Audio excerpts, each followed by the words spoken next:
नमस्कार दोस्तों। आज हम भारत के सबसे महान सम्राट अशोक मौर्य की बात कर रहे हैं। चर्चा का विषय इसलिए है कि आज अशोक महान की जयंती है। आज के ही दिन ऐसा माना जाता है कि उनका जन्म हुआ था। अशोक महान भारत के ही नहीं पूरे विश्व के सबसे महान सम्राटों के दर्जे में खड़े होते हैं। इन्होंने अपने दादा और पिता से प्राप्त विरासत में साम्राज्य को लगभग अफ़गानिस्तान से लेकर बंगाल की खाड़ी तक, उत्तर में जम्मू कश्मीर से लेकर दक्षिण में कर्नाटक तक फैला दिया था। अशोक की जीवन प्रेरणा के साथ साथ एक लोगों के लिए एक चेतावनी भी है। अशोक के समय में भारत की विविधता काफ़ी उलझी हुई थी। भारत में काफ़ी विविधता थी, कई धर्मों के लोग रहते थे, कई प्रकार की भाषाएं बोली जाती थी लगभग। तो ऐसे समय में अशोक ने उन सभी को एकता के सूत्र में बांधा और सबकी विविधता का सम्मान करते हुए, सबके धर्मों का सम्मान करते हुए उसने एक अखंड भारत का निर्माण किया था। अशोक का जीवन नहीं, एक आचार संहिता है। खास तौर से आज के शासकों के लिए भी, आज के पॉलिटिकल लीडर के लिए भी। जैसे कि अशोक ने सभी धर्मों का सम्मान किया। एक सहिष्णु सम्राट था, एक ऐसा सम्राट जिसने हिंसा के स्थान पर अहिंसा को अपने शासन का आधार बनाया। उसके शासन में जन कल्याणकारी अवधारणा पहले रखी जाती थी। अशोक ने अपने शिलालेखों में लोगों के लिए विभिन्न संदेश लिखवाए, जैसे बड़ों का सम्मान करना, गुरुओं का सम्मान करना, किसी के धर्म की निंदा नहीं करना। उसने यहाँ तक लिखा है कि जो व्यक्ति अपने धर्म को बड़ा चढ़ाकर प्रस्तुत करता है और दूसरे धर्मों की निंदा करता है तो यकीन मानिए वह अपने धर्म की ही निंदा कर रहा है। अशोक ने लगभग उस समय यदि अशोक को देखा जाए, अशोक जब शासक बनता है तो शासक बनने का उसका जो सफ़र है वो आसान नहीं था।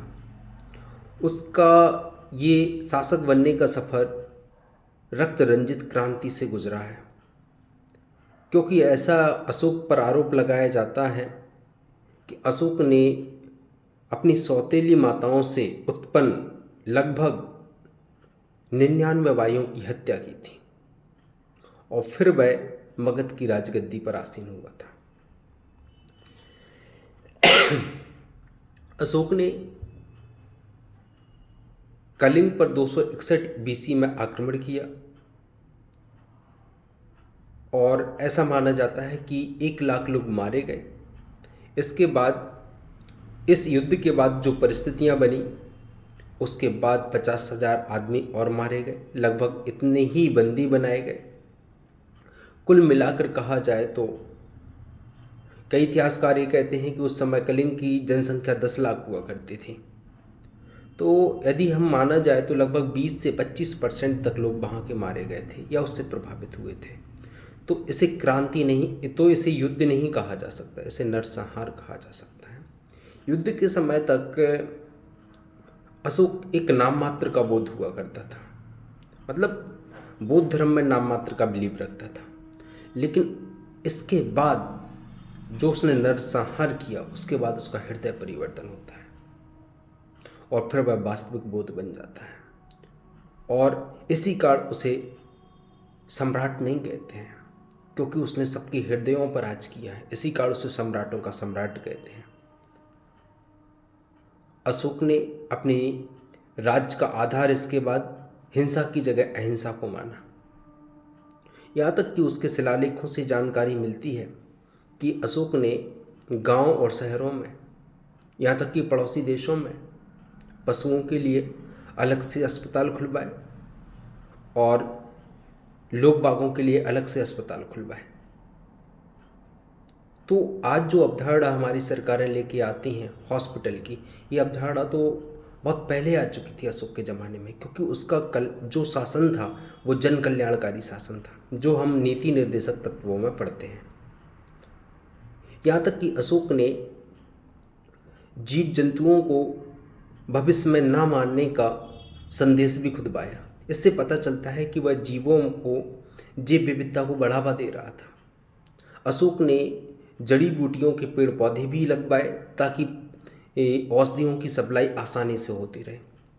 तो अशोक ने जिस समय आज भारत में जगह जगह जंगल काटे जा रहे हैं, जैसे हैदराबाद यूनिवर्सिटी के आसपास, या हमारी सरकारें विकास के नाम पर काफ़ी अंधी हो चुकी हैं, और उस अंधेपन में आज वह अशोक की उन नीतियों को भूल गया से जो करीब 3-4 हज़ार साल पहले अप्लाई हो रही थी इस भारत में।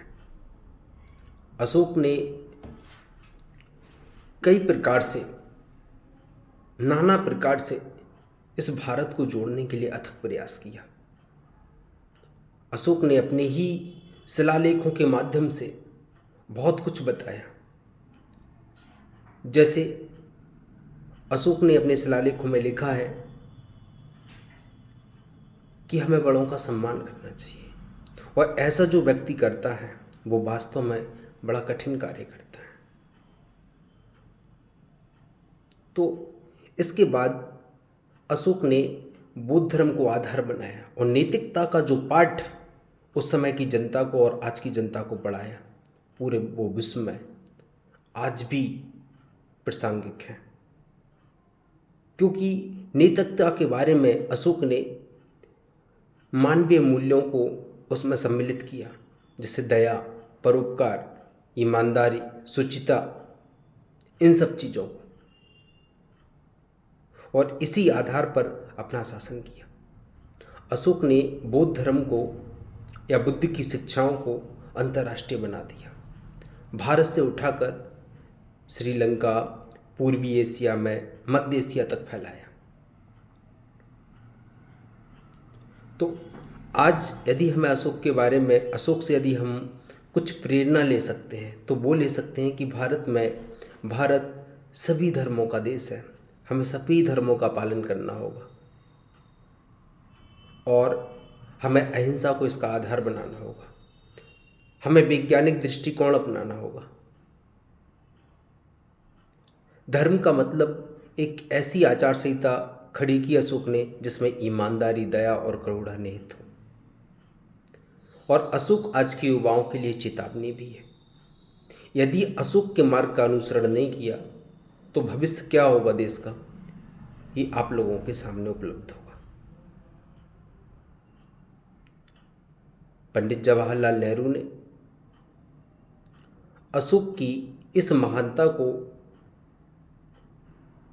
उच्च आदर देते हुए अशोक चक्र को झंडे में, तिरंगे में स्थान दिया। साथ ही अशोक के 4 शेरों को राज के चिन्ह भी घोषित किया। अशोक का चक्र जो सतत रूप से, जिसमें 24 तीलियां हैं जो 24 घंटों का प्रतिनिधित्व करती हैं, जो 24 घंटे विकास का द्योतक है।